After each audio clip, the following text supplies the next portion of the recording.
You're listening to Real Mysteries, Episode 2, The Response. Real Mysteries is brought to you in part by Roadrunner Press. The worst act of domestic terrorism by a U.S. citizen ever carried out on American soil in the history of the United States happened in Oklahoma City on April 19, 1995. Be advised, the fire department in the basement of the Federal Building. There's a children's center, and we need to get the fire department officials up here as quick as we can. Adam 38, are you on the north side of the Federal Building with people buried? I'm on the east side of the Federal Building. It's collapsed. It's been almost 20 years since April 19, 1995, and yet even today, many unknowns and unanswered questions remain about the tragic Murrah Building bombing that happened in Oklahoma City, of all places. Why Oklahoma City? Why this target? And why this date?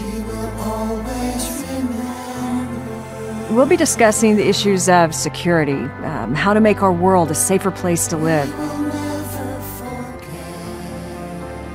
how those protective measures affect our individual civil liberties, which have been so sacred over the years for all Americans. Hopefully by the end of this series, we'll be able to answer this question. How can we help keep this type of act of terrorism from ever happening again? I'm Brenda Bennett, and I'll be your host. This is Real Mysteries. Last week, we heard from individuals about where they were and what happened at 9:02 a.m. on April 19, 1995.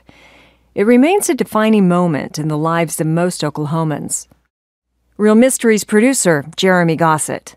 Governor Frank Keating from 1995 to 2003 of Oklahoma, thank you so much for joining us on Real Mysteries. Thanks, Jeremy. Happy to be on. Well, you served as the 25th governor, term beginning in 1995, and I'd like, if you could, just to take us back to that point in your life, the feeling, the sentiment, kind of the scene of what was going on leading up to this tragic event. Well, I was elected the preceding November, and of course went in office in January, and April 19th obviously was just a few months later. On April 19th, we had an early morning breakfast.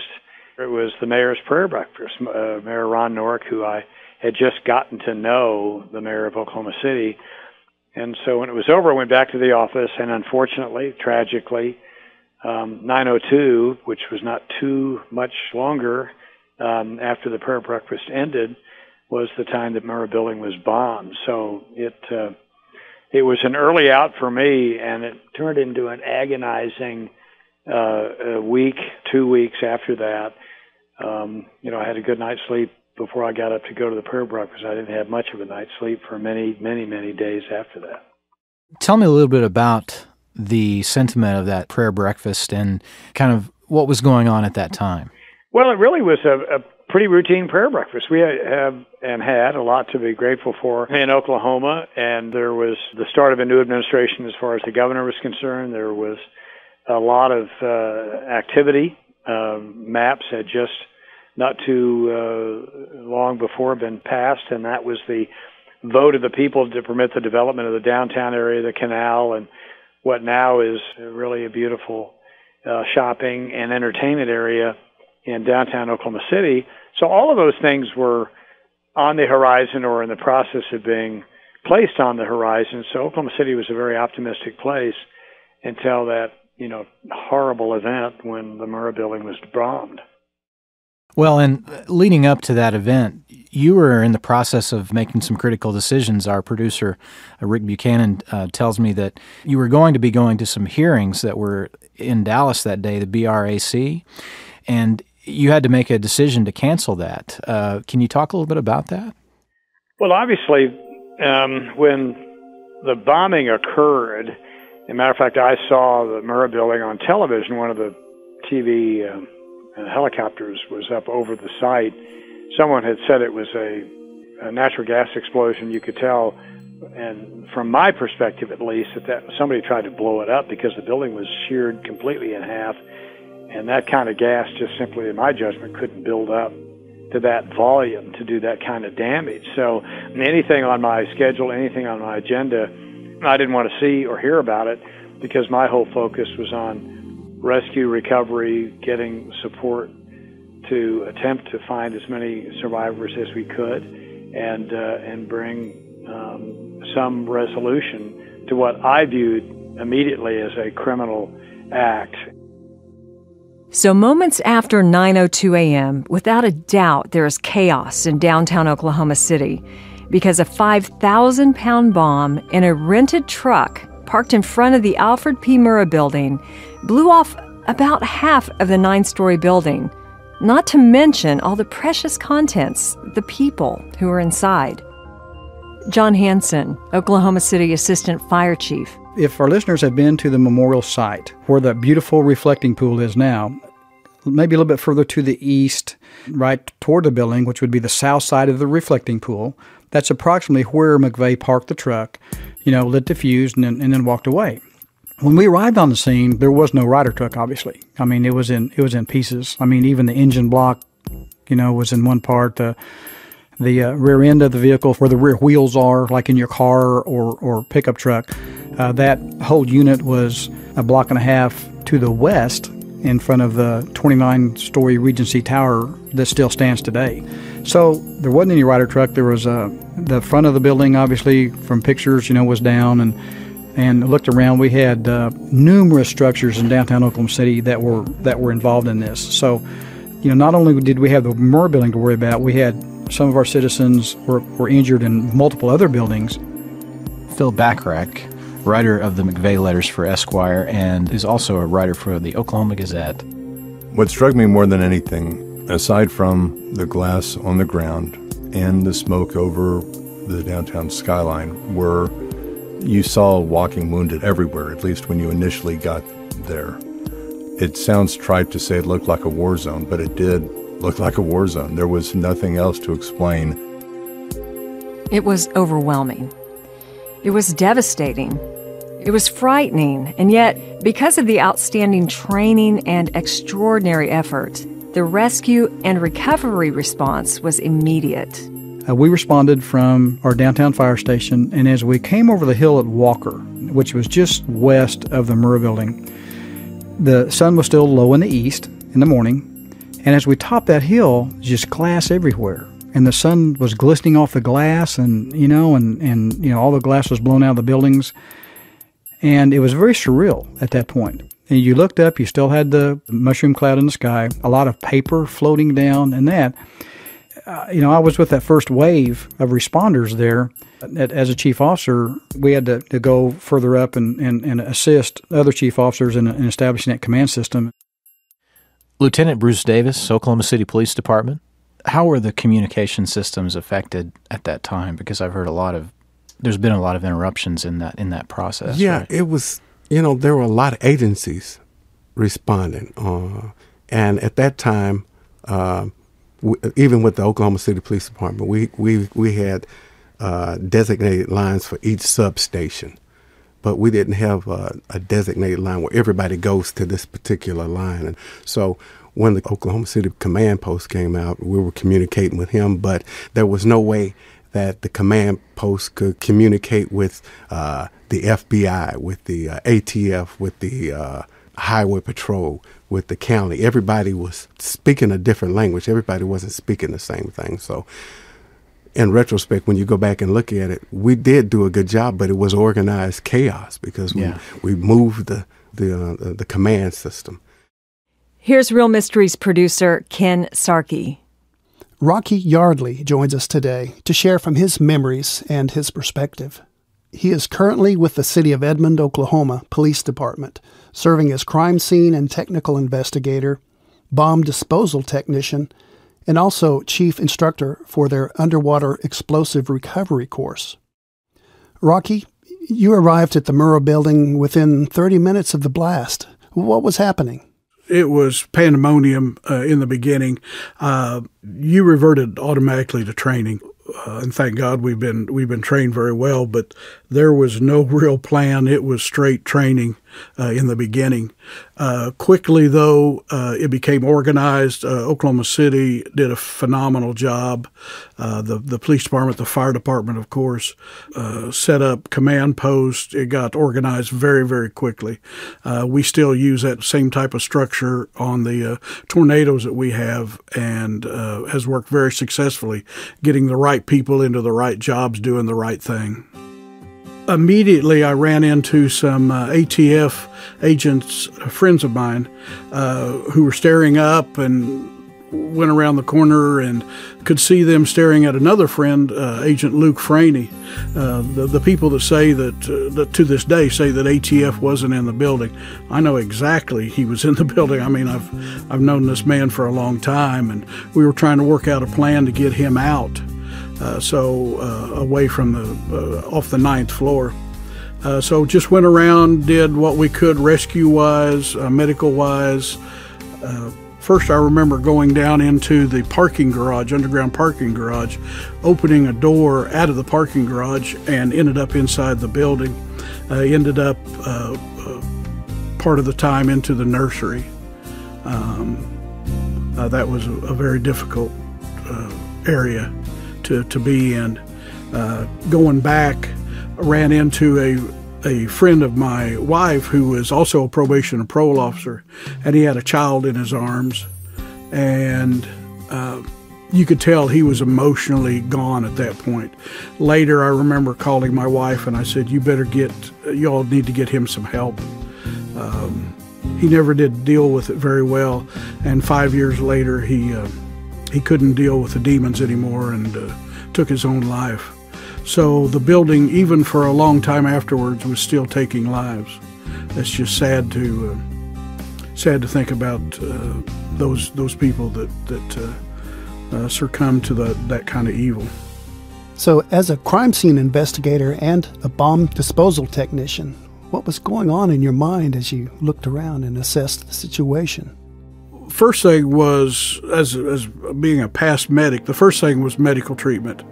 We helped as many as we could initially, and then, thank God, the medical people started arriving in droves, set up triage very quickly. They took care of the medical people. Trying to, in the back of my mind, look around, try to figure out what happened, document in my brain what I saw, what we could do, what would be beneficial to find out who the perpetrators of this horrendous crime were. But mostly at that point initially was rescue and recovery. Albert Ashwood, thank you so much for joining us on Real Mysteries. You are now the director of the Oklahoma State Emergency Management, and at the time you were the recovery manager. During the Oklahoma City bombing around April 19th, that morning, describe the sentiment and the feeling, what you remember happening, and what was your day getting started like? We were coming up to a building that there was no cordoned off area. It wasn't, the site was not contained. People were running in and out. There were two ladies I remember very well that I think were on either the 8th or 9th floor that just happened to be on the right side of the building. They were looking out where windows used to be saying, somebody come get us.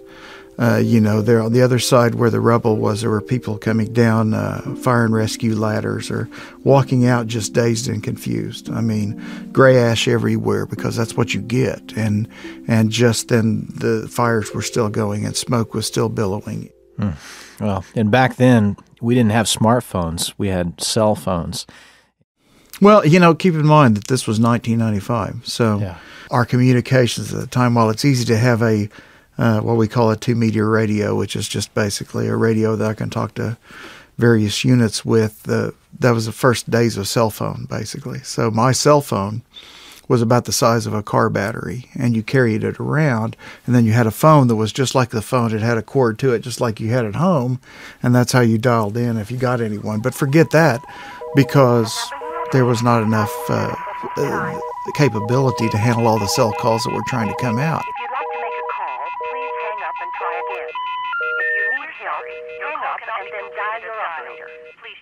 So one of the first things we had to do, of course, was try to get some communications in there, and we talked to AT&T, we talked to Southwestern Bell, and they brought cows in there, which are just cell on wheels. That's just an acronym. So they brought towers in that you could get more calls in and out.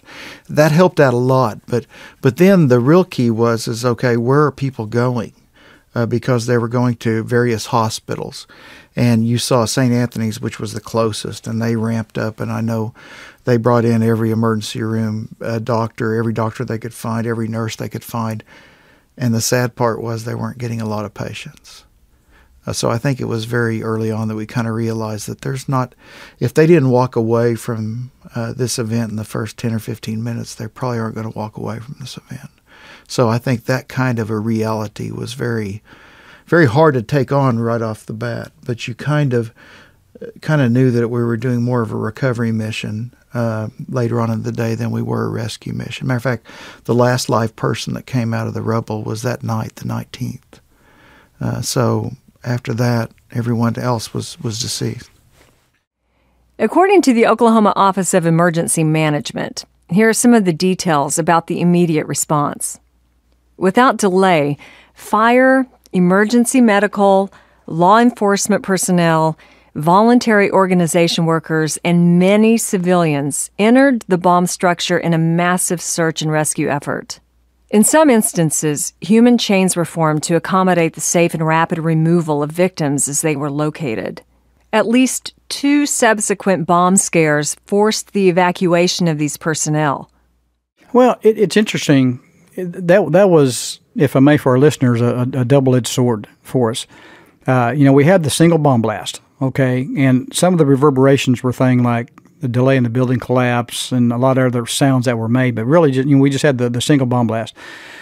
And then about 30 minutes into the event, one of our engine companies that was doing a search and rescue mission in a lower part of the building found what they thought was another explosive device. And so they called our command center and said, hey, we think we've got another explosive device. And, we had just this is 30 minutes into the event. We're just starting to get our arms wrapped around it a little bit and getting rescuers to people in need. And we're thinking, oh, man, do we evacuate the building of rescuers? I mean, if this is a real secondary device, goes off, brings the rest of the building down, we're going to kill or injure rescuers. Maybe some survivors that made it through the first part and that. And so one of the most gut-wrenching decisions, I think, that had to be made, certainly on that event, and looking back in your career, what do you do? And so we decided to evacuate the building, based on the information that we had. And I remember after seeing all of that carnage and how destructive that bomb was, I remember hearing the bomb unit. Because they had to clear the building, and they were inside the building. And bear in mind, these guys are very controlled, very composed people. These are some of the cream of the crop, the bomb. And I remember the bomb tech saying, everybody get away from the building, there's another bomb. And I mean, you're talking about, I ran. I think, have you ever watched Roots? Remember when Kunta Kinte ran out of that barn? I mean, I was flying. I don't think I stopped until I got to 13th Street, and I was yelling at everybody. And at the same time, I was hoping, because there were photographers there, I said, I hope they don't see this police officer here doing a 100-yard dash and 4.4 speed, because I was gone. Because that's the first thing you think of is there a secondary device? A lot of those officers, a lot of us went in, we didn't have masks on, and there was a lot of debris still falling, and but we went in because first thing you really want to preserve life, and you saw people in there that needed help, and we went in there and helped. The evacuation of the structure allowed officials to create a controlled perimeter around the dangerous site. What it did do was allow us to get everybody out of the building, because we had a bunch of our citizens that just wanted to help, that got in the building that really shouldn't have been there because they didn't have protective clothing, helmets, debris. We saw a lot of loose debris falling down, and again, maybe didn't have the training to recognize areas, and we certainly didn't want one of those brave people that wanted to help, become injured. We did have that. We had a fatality, a a young nurse that came on the scene to help and was struck in the head by some debris, and just a tragic thing within the first hour of the event. So we evacuated the building, and that allowed us to systematically put only trained crews, police, fire, EMS, and that family together back in the building. And so it allowed us to kind of reset our command structure and be able to wrap our arms around that part of it a little bit better. Rescue workers weren't allowed to re-enter the site until confirmation was given that no additional explosive devices were located.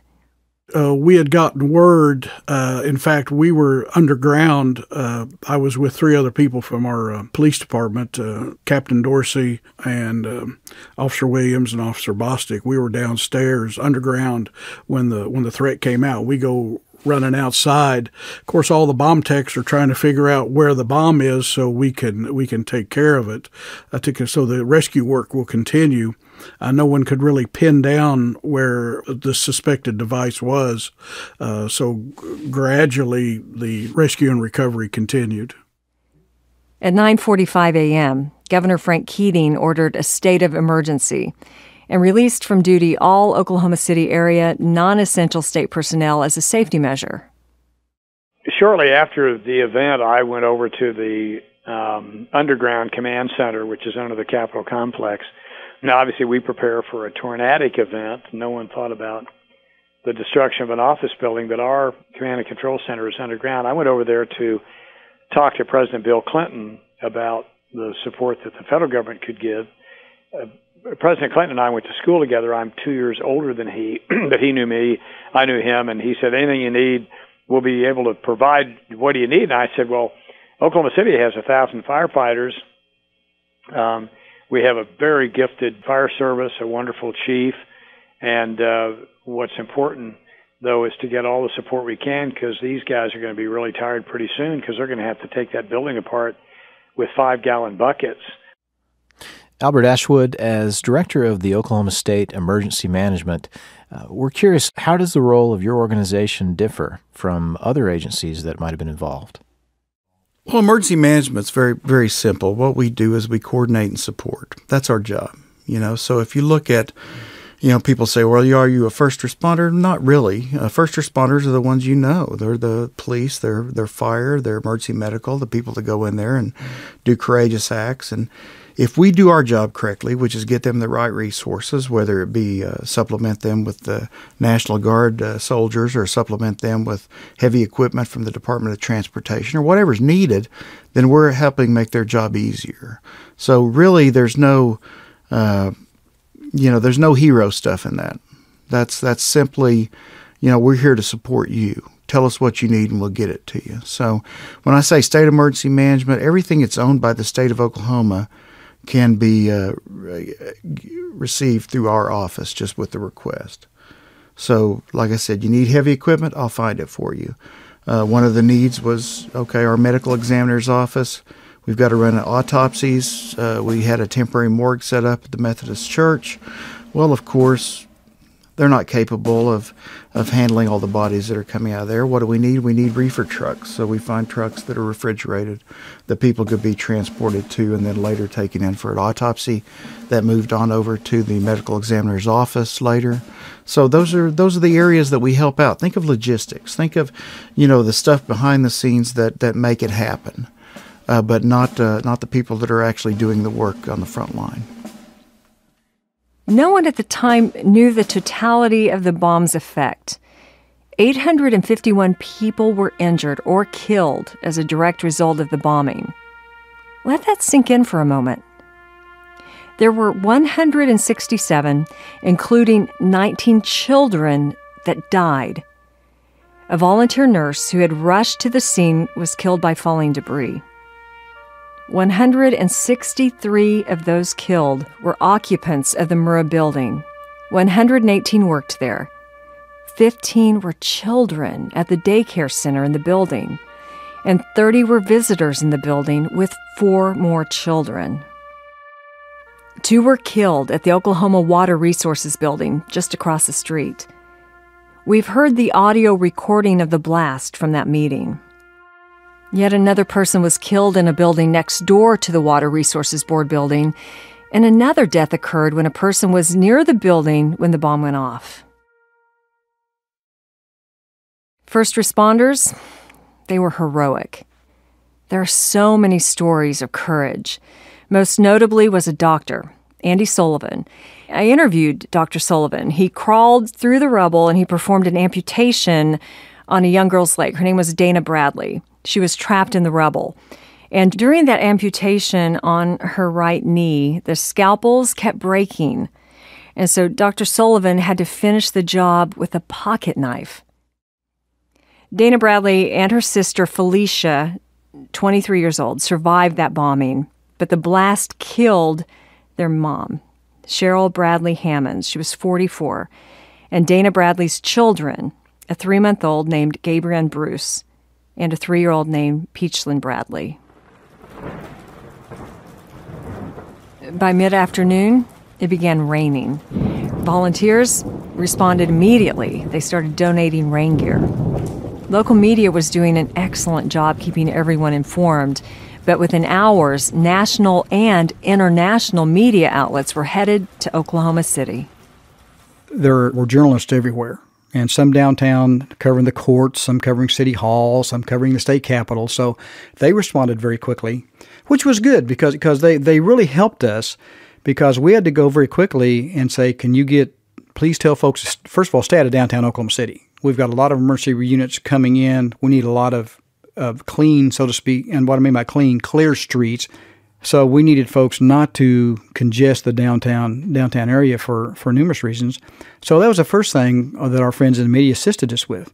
In terms of, we knew that this was going to be an event of national significance, so we were going to get a lot of folks in.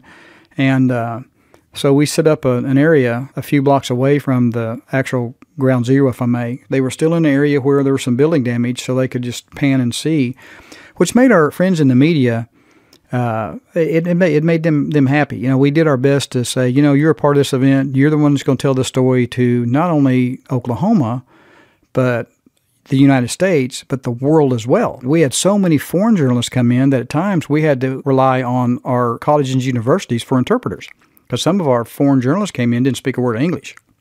And so we had to build that. But initially, we were on the fire side. We were pretty busy with what's going on. And credit Bill City, the current police chief. Bill set the initial media area up and kind of got things rolling there. And then we tag team. And another thing that we did kind of unique to this event, we had a couple of press conferences a day where, the governor and the mayor and different folks down at the Marriott Convention Center at the time. It's called, the Marriott Convention Center. And they were very structured, but we did a lot of updates from the scene itself.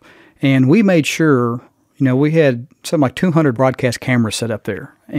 But we'd go just to a small group and answer every question they had, then we'd move right over. And so the relationship we developed with the news media was that, we're going to tell you, and we're going to tell you one-on-one. You don't have to worry about crowding or anything like that. When we come out, man, we're going to move right down this line where everybody gets good camera angles.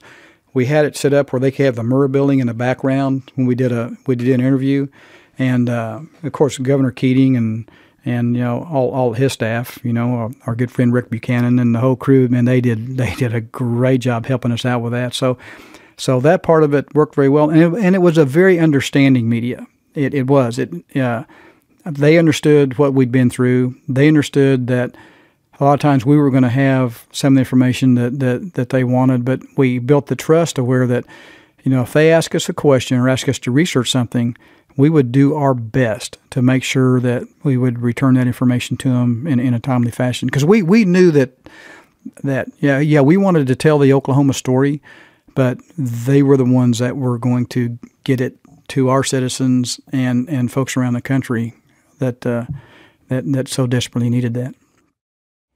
At 3:30 p.m., the First Christian Church at Northwest 36th Street and North Walker Avenue was established by the State Medical Examiner's Office as the site of the Family Assistance Center. It was also known as the Compassion Center.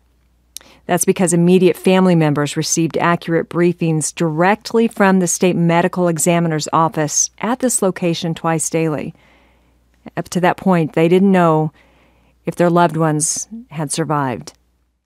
The Assistance Center provided information, mental health counseling, and comfort to those who had fallen victim to this tragedy with deceased, injured, or missing family members. At 4:00 p.m. Central Standard Time, President Clinton announced that he had signed an emergency FEMA declaration. The bombing in Oklahoma City was an attack on innocent children and defenseless citizens. It was an act of cowardice, and it was evil. The United States will not tolerate it, and I will not allow the people of this country to be intimidated by evil cowards.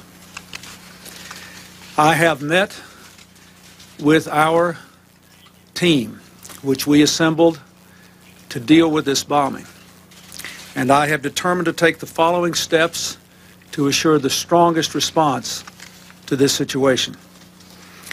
First, I have deployed a crisis management team under the leadership of the FBI, working with the Department of Justice, the Bureau of Alcohol, Tobacco, and Firearms, military and local authorities. We are sending the world's finest investigators to solve these murders. Second, I have declared an emergency in Oklahoma City. And at my direction, James Lee Witt, the director of the Federal Emergency Management Agency, is now on his way there to make sure we do everything we can to help the people of Oklahoma deal with the tragedy. Third, we are taking every precaution to reassure and to protect people who work in or live near other federal facilities. Let there be no room for doubt. We will find the people who did this. When we do, justice will be swift, certain, and severe. These people are killers, and they must be treated like killers. Finally, let me say that I ask all Americans tonight to pray for the people who have lost their lives, to pray for the families and the friends of the dead and the wounded, to pray for the people of Oklahoma City. May God's grace be with them. Meanwhile, we will be about our work. Thank you. And so urban search and rescue teams came. Matter of fact, the next morning, or that evening, really, they started to arrive from Florida, from California, from Fairfax County, Virginia, from Montgomery County, Maryland, from, really across the spectrum. The Oklahoma City Fire Department still controlled the search and rescue mission, and the FBI was still in charge of investigating the federal crime which had been committed and apprehending whoever was responsible. And the professionalism in the Oklahoma City Fire Service was really quite remarkable, and the leadership of the chief and obviously the assistant chief like John, precisely the same thing. So everybody knew that this was not a bungled operation. We didn't have to ask people to help us to bail us out. We were in charge, and you had a rescue and recovery operation going on at the same time as a criminal investigation. So you had the FBI investigating a criminal event while we were trying to rescue the injured and while we were trying to recover the dead. And that was virtually an impossible task in most textbooks, but they handle it very well. The next morning, I know when I went down to the site with my wife, there were big searchlights on the site. It was misty and it was cold. It's, of course, mid-April. And I saw a firefighter coming up the street with a uniform that was obviously not an Oklahoma City firefighter's uniform. And I stepped out in the street and I said, "Thank you so much for coming here." And he looked at me and said, "Well, who are you?" And I said, "Well, I'm the governor of Oklahoma." And I thought he would say, you would expect, "Oh, hey, nice to meet you. Thank you." And he would walk on, but he didn't. He stopped and looked at me. He was just exhausted. And he took his finger, stuck it in my chest and said, "Well, you find out who did this, because all I pulled from that rubble was a child's finger and an American flag." And he walked on up the street. So I knew my role And what does the current governor do in an environment like that? I knew that my role was to try to bring comfort, to thank the firefighters from all over the United States for helping us, and in effect help produce the Oklahoma Standard, not only excellence in emergency response, but also a goodwill relationship with people visiting, where people went out to dinner over the next several weeks and never had a check given them. If somebody wanted to make a phone call, that was pre-cell phone, and they could do so at no cost. Or they needed new boots would be provided them, or laundry services, what have you.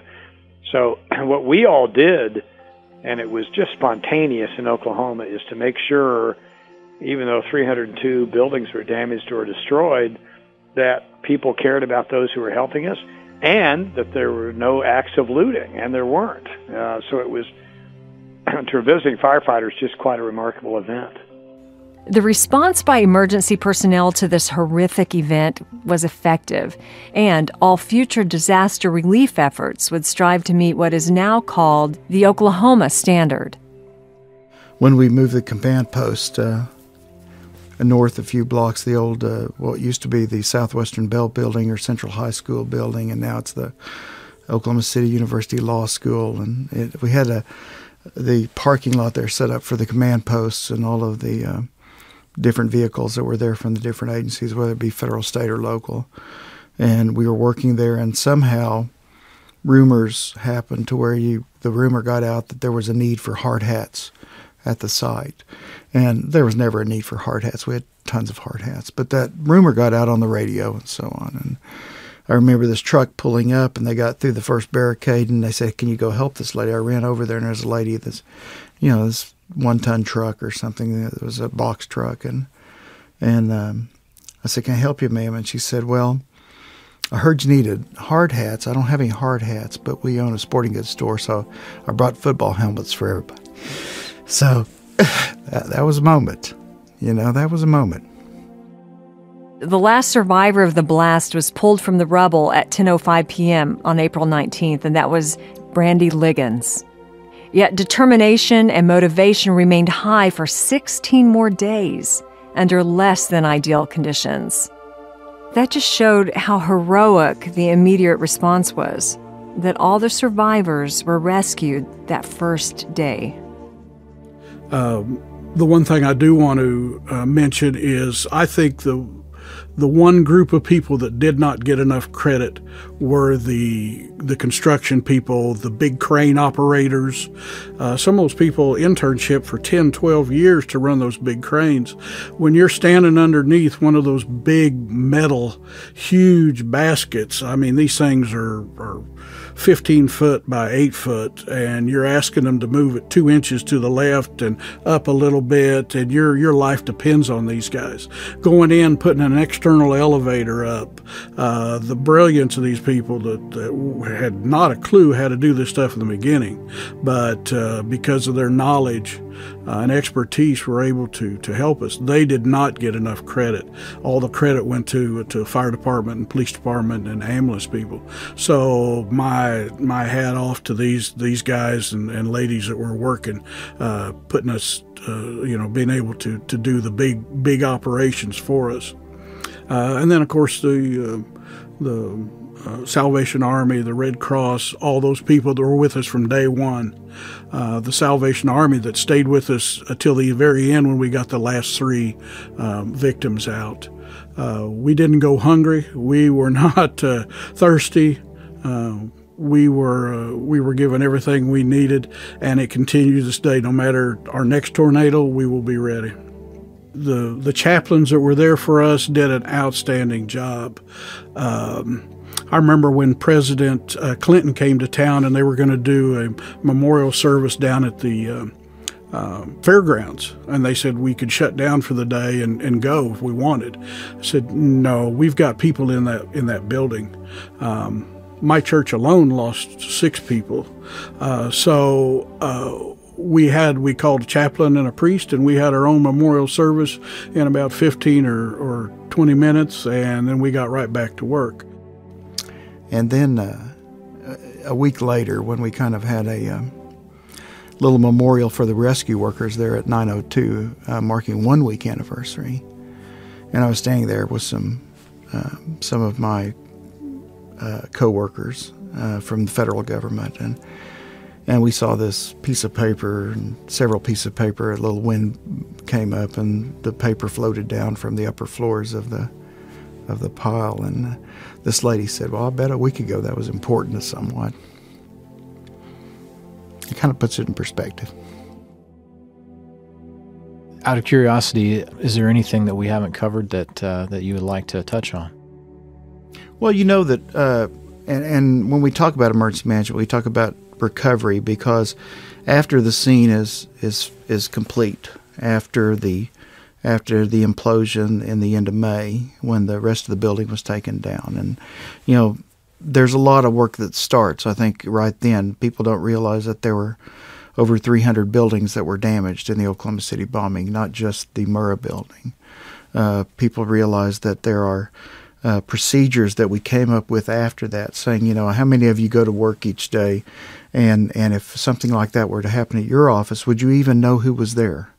Who was on vacation? Who was out of the office that day? Are we sending in firefighters that are looking for people who weren't even there? Are we putting them in danger? So we learned a lot of things about how to establish procedures, especially in state government, but procedures for the private sector and everyone as well, that we try to go out and we try to relay to the appropriate audiences, saying, these are things you need to think about. No one wants to think about what bad things can happen. And I understand that. But at the same time, it's the appropriate thing to do, because the last thing any of us want to do is get someone else killed or injured when there was no need, when there was no one there to look for. So I think some of those things we remembered, and the recovery part of it with the funding that we passed through and everything, that took many years. So the Oklahoma City bombing wasn't over with in 1995. We kept working that disaster for probably another 7 or 8 years.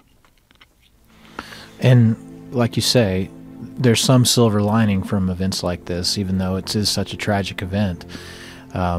Looking back on the event now, we're 20 years down the line from 1995 in 2015. The reflecting pool there at the memorial site is such a place that really makes one reflect in their own way, in their own light. How do you reflect now after that much time? Well, my wife lost her sister in the bombing, and so there's two different aspects to look at it here: the professional one and the personal one. And when it comes to the personal one, I think I was amazed initially, and keep in mind, I think the Oklahomans did it, the memorial, the people, they did it so right in trying to get everyone involved. Too often it turns into a government and funding thing, like what should we put here, what kind of memorial, who's it for, and that. And really from day one it was like, no, we're going to bring the families, the rescue workers, the survivors, we're going to bring them together, and they're going to decide what needs to be happening here, whether it be the chairs or whether it be the reflecting pool or anything else. So I think that involvement, while it's very hard, because you have to understand those initial meetings which went on later that year, there were a lot of raw nerves, and there were a lot of people that were still very, very hurt and grieving a great deal, and it's hard to talk to an entire group like that, but they were patient, and they said, there's no time deadline here, we're going to do it the right way, but we're going to do it the way you want it done. So I'm extremely proud, looking back, of the people of Oklahoma, not only the professionals who responded to the event and did such an outstanding job, but to the individuals who were affected by the event and did such an outstanding job of commemorating it, of memorializing it. I'm just extremely proud to be a citizen of this state. It's amazing. I always say the Oklahoma City bombing, it showed the very best that people have to offer and the very worst that people have to offer, all in a very short period of time. And I kind of came away with that as the one thing that I'll always remember. We will always remember.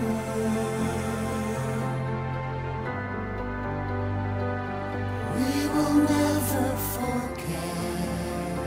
There are two facts which supersede all others concerning this disaster.